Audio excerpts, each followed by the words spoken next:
الحمد لأهله والصلاة على أهلها أما بعد فأعوذ بالله من الشيطان الرجيم بسم الله الرحمن الرحيم سبحان الذي أسرى بعبده ليلا من المسجد الحرام إلى المسجد الأقصى الذي باركنا حوله لنريه من آياتنا إنه هو السميع البصير صدق الله العظيم اللهم صل على سيدنا ومولانا محمد وبارك وسلم. محترم بزرگوں، جیسا کہ آپ جانتے ہیں کہ یہ رجب کا مہینہ چل رہا ہے اور رجب کے بارے میں اللہ کے نبی صلی اللہ تعالیٰ علیہ وسلم کی مبارک تعلیم یہ تھی کہ جب بھی رجب کا مہینہ شروع ہوتا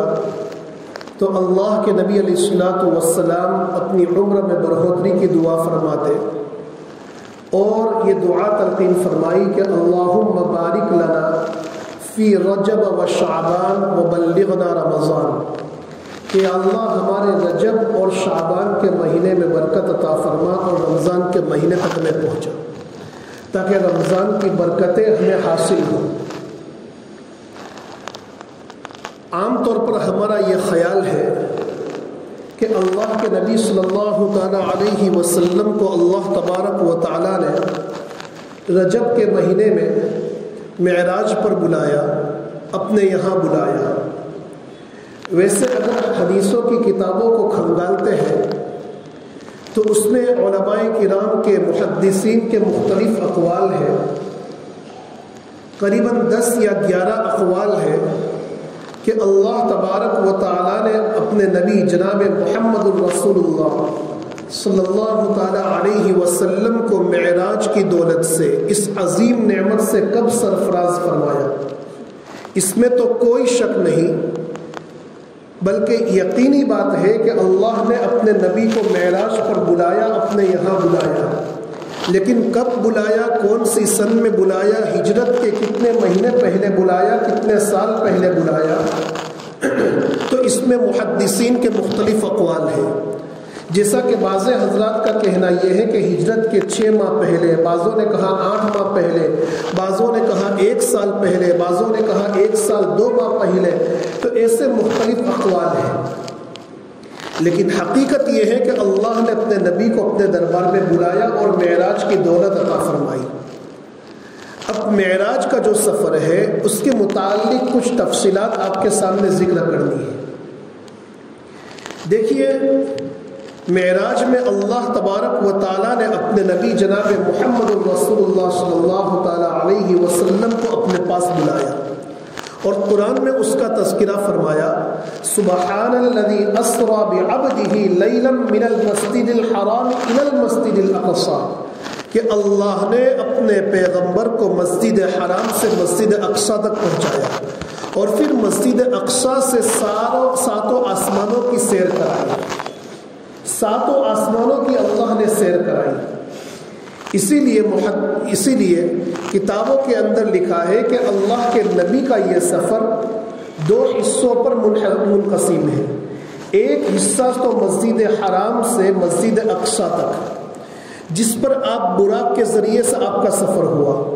اور دوسرا جو ہے مسجد حرام سے لے کر 7 آسمانوں کی سیر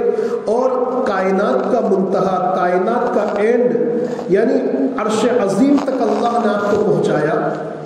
تو یہ سفر آپ کا جو ہے سیڑھی کے ذریعے سے جو ہے طے پایا. اسی لیے پہلا جو سفر ہے مسجد حرام سے مسجد اقصی، اس کو اسراء کہا جاتا ہے، اور دوسرا جو سفر ہے مسجد اقصی سے لے کر 7 آسمانوں کی سیر اور عرش عظیم تک آپ کا جانا، اس کو معراج کہا جاتا ہے. اور معراج کا معنی بھی ہوتا ہے بلندی، سیڑھی وغیرہ، یہ ساری چیزیں. تو بہرحال لیکن سب سے پہلے یہ جاننا ہے کہ اللہ نے آپ کو اتنی عظیم نعمت کیوں عطا فرمائی. دیکھو، یہ حقیقت ہے کہ جب ایک انسان ذلتی اور پستی کے اندر اللہ کے خاطر گرتا ہے اللہ کے خاطر قربانیاں دیتا ہے تو اللہ تبارک و تعالیٰ پھر اس کو مقام بلند تک پہنچاتا ہے۔ اسی لیے اگر ہم دنیا کے اندر کسی کو یہ دیکھیں کہ وہ جو تکلیفیں اٹھا رہا ہے، مشقتیں برداشت کر رہا ہے، ذلتی برداشت کر رہا ہے، صرف اور صرف اللہ کی رضا کے خاطر، اللہ کی رضا کے خاطر، اللہ کے دین کی اشاعت کے خاطر، اللہ کے بندوں کو فائدہ پہنچانے کے خاطر، تو بظاہر ہمیں یہ نظر آ رہا ہے کہ وہ ذلتی کا شکار ہے، تکلیف اور مصیبتوں کا شکار ہے، لیکن ان مع العسر یسرا، ہر تنگی کے بعد اللہ نے آسانی رکھی ہے۔ اللہ تعالیٰ اس کے اندر اس کو آزماتے ہیں، پھر اللہ تبارک و تعالیٰ اس کو مقام بلند تک پہنچاتے ہیں۔ جناب نبی کریم سرور دو عالم صلی اللہ تعالیٰ علیہ وسلم کو اللہ تبارک و تعالیٰ نے جب 40 سال کی عمر میں نبوت عطا فرمائی، اور نبوت عطا فرمانے کے بعد آپ 13 سال مکے میں رہے اور 10 سال مدینے کے اندر رہے، لیکن جو شروع کے 13 سال مکے کے اندر رہے، اور جب اللہ کے نبی نے لوگوں کو ایک اللہ کی طرف بلایا اور یہ کہا کہ قولوا لا الہ الا اللہ تفلحون، کہہ دو اللہ کے علاوہ کوئی لائق عبادت نہیں، کوئی لائق سجدہ نہیں، آپ کامیاب ہو جاؤ گے، تو سارے لوگ آپ کے دشمن بن گئے۔ آپ کے چچا ابو لہب نے صفا پہاڑی پر آپ کی بڑے مجمع کے اندر مخالفت کی اور یہ کہا کہ تبا لک علی ھذا جمعتنا یا محمد، کہ محمد تیرا ستیہ ناز ہو، کیا تو نے ہم کو اسی لیے جمع کیا تھا کہ تو ہمیں ہمارے باپ دادا کے دین سے چھڑا دے اور کوئی نیا دن ہمارے سامنے پیش کرے۔ اللہ تبارک و تعالیٰ کو ابو لہب کی یہ شکل، یہ عادت، یہ صورت اتنی ناپسند آئی کہ فوراً اللہ تبارک و تعالیٰ نے جبرائیل امین کو آیت لے کر بھیجا، تبت یدا ابی لہب وتب ما اغنی عنہ مالہ وما کسب سیصلی نارا ذات لہب وامرأتہ حمالۃ الحطب فی جیدہا حبل من مسد، کہ محمد عربی کے تو ہاتھ پاؤں کیسے ٹوٹے اور ان کا کیسے ستیہ ناز ہو۔ ستیہ ناز تو اب تیرا ہونے والا ہے، تو ہلاک اور برباد ہونے والا ہے، اور اتنا ہی نہیں، جہاں تو ہلاک ہوگا وہاں تیری بیوی بھی ہلاک ہوگی۔ وامرأتہ حمالۃ الحطب فی جیدہا حبل من مسد، اور اللہ تبارک و تعالیٰ نے اس کو ایسا برباد کیا کہ ساری دنیا جانتی ہے۔ اس کی لاش کو کوئی ہاتھ لگانے کے لیے تیار نہیں تھا، حبشی لوگوں نے ایک گڑھا کھود کر اس کی لاش کو اس میں پھینک دیا۔ معلوم یہ ہوتا ہے کہ بڑے مجمع میں کوئی نبی کی مخالفت کرتا ہے، نبی کی بات کی مخالفت کرتا ہے، نبی کی بات کو، حق کی دعوت کو فالتو قرار دیتا ہے، بہت ممکن ہے کہ اس کے ساتھ بھی ابو لہب جیسا معاملہ۔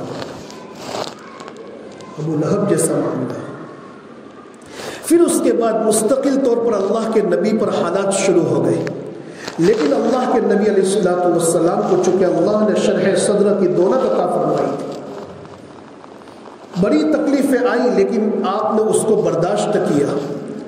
ایک طرف تو حضرت موسیٰ علیہ السلام اللہ سے یہ دعا فرما رہے ہیں کہ رب اشرح لی صدری، یا اللہ اس دعوت کا کام جو آپ نے مجھے عطا فرمایا اور آپ نے مجھے جو حکم دیا ہے کہ فرعون کے پاس آپ کا پیغام لے کر جاؤں، کہیں ایسا نہ ہو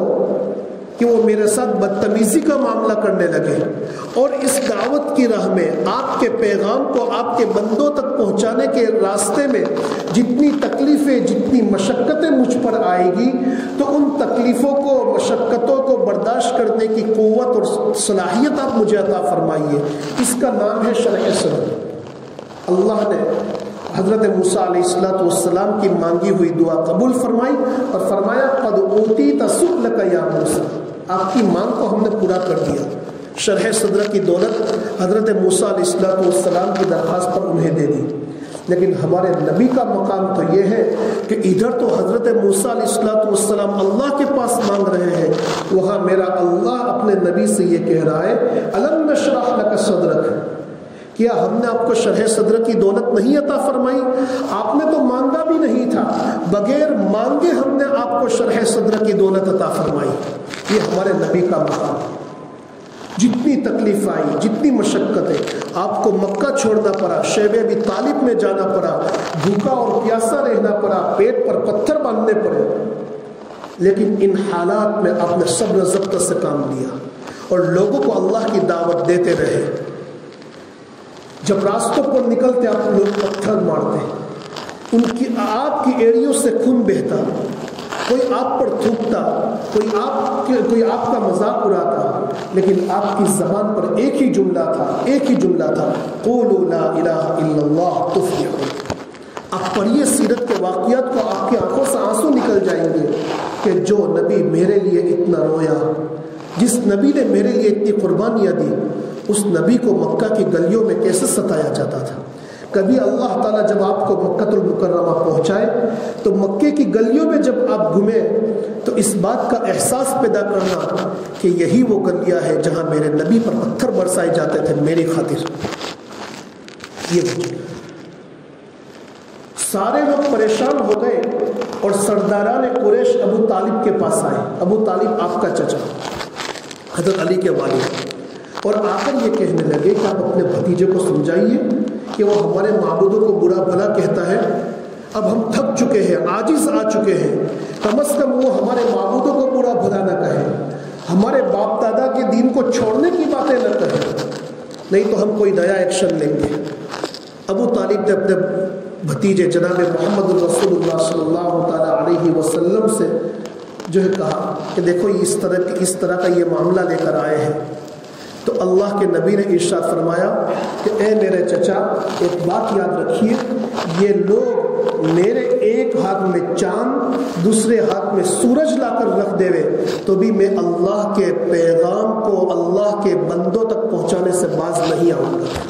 فقط ایمان کا پاس جو چاہے وہ کر لے، میں اللہ کا پیغام پہنچا کر رکھوں۔ جناب ابو طالب نے کہا پھر تمہارا اختیار ہے، کرو تم،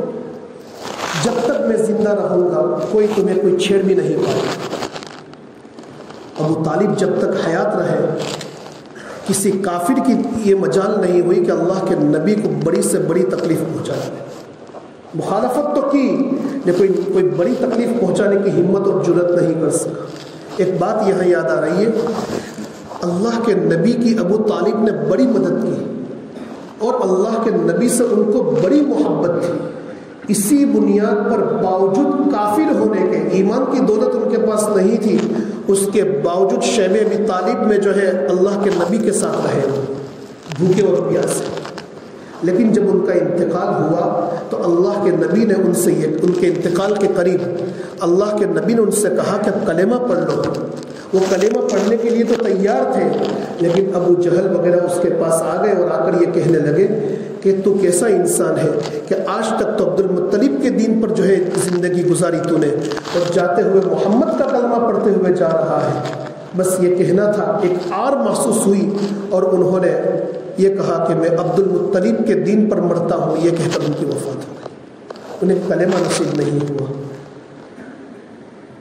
بہت سے لوگوں کو یہ سوال ہے کہ جو اللہ کے نبی کے دشمن تھے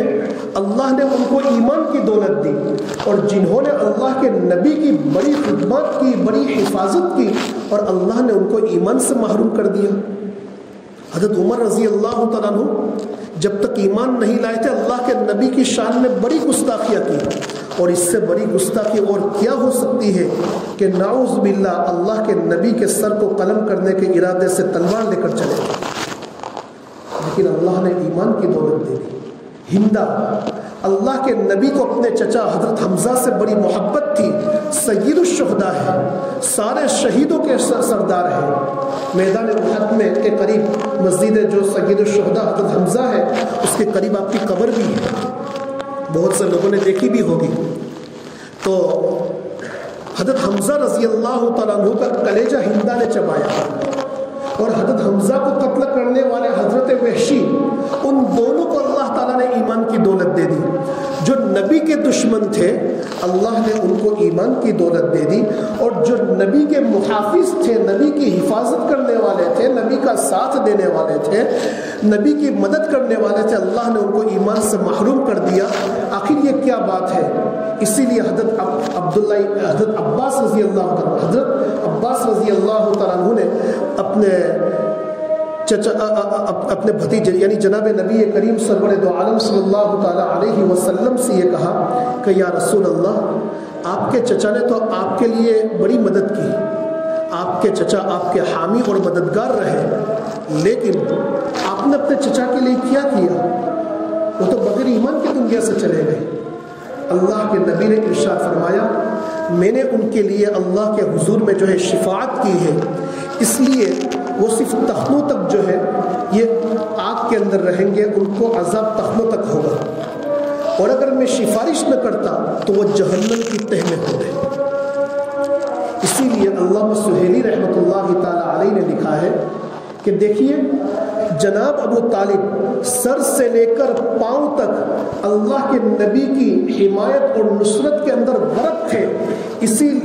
اسی لیے اللہ تبارک و تعالیٰ نے جو ہے سر سے لے کر پاؤں تک کے حصے کو محفوظ رکھا. صرف پاؤں اللہ کے نبی کے دین پر نہیں تھے,